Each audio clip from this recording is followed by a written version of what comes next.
तुम्हाला डॉक्टर बाबासाहेब आंबेडकर यांच्याविषयी काही 2-3 शब्द सांगत आहे, ते तुम्ही शांत चित्ताने ऐकावे अशी माझी नम्र विनंती. अंधारात होतं नशिबी ज्यांच्या, त्यांना प्रकाशाचं दान दिलं. तुमच्या मानवी किती उपकार, तुम्हीच देशाला संविधान होऊन दिलं. समतेचा बंधुतेचा मार्ग दाखवणारे मार्गदर्शक, भारतीय राज्यघटनेचे शिल्पकार, भारतरत्न डॉक्टर बाबासाहेब आंबेडकर हे थोर पुरुष होते.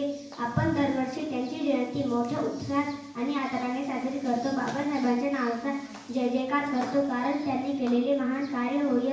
डॉक्टर बाबासाहेब आंबेडकर यांचे जीवन आपल्या सर्वांसाठी खूपच प्रेरणादायी आहे. जगावं कसं, अन्यायाविरुद्ध लढावं कसं, संघर्षातून घडावं कसं, वादळासमोर उभं राहावं कसं, हे आंबेडकरांनी स्वतःच्या कृतीतून आपणाला नवे संपूर्ण जगाला दाखवले. एवढे बोलून मी माझे भाषण संपवतो. जय हिंद, जय महाराष्ट्र.